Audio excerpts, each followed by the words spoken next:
আগে আমাদের দিকে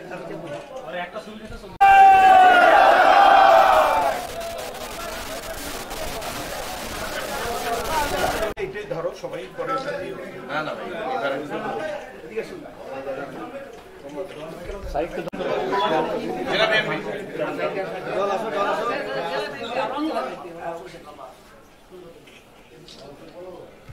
17 এবং 18 ফেব্রুয়ারি তিস্তা পরের 11টি পয়েন্টে লক্ষ লক্ষ মানুষ জমায়েত হয়েছিল।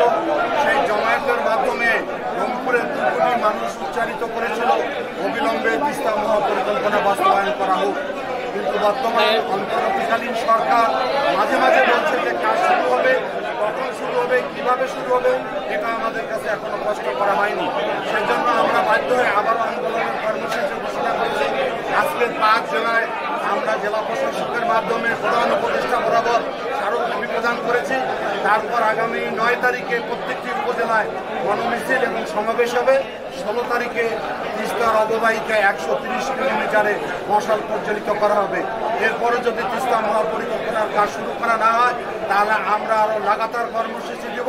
প্রয়োজন হলে আমরা বৃহত্তর রংপুরকে অচল করে দিতে বাধ্য হব।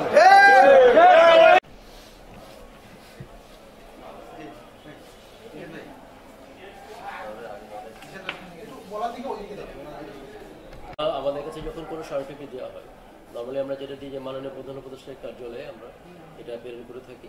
আমাদের যিনি প্রধান উপদেষ্টা কার্যালয়ের মুখ্য সচিব স্যার আছেন তার উপর আমরা প্রেরণ করে থাকি। আজকে আমরা জেলা এবং মহানগর পর্যায় থেকে আমরা অবশ্যই এটা আজকে ধন্যবাদ।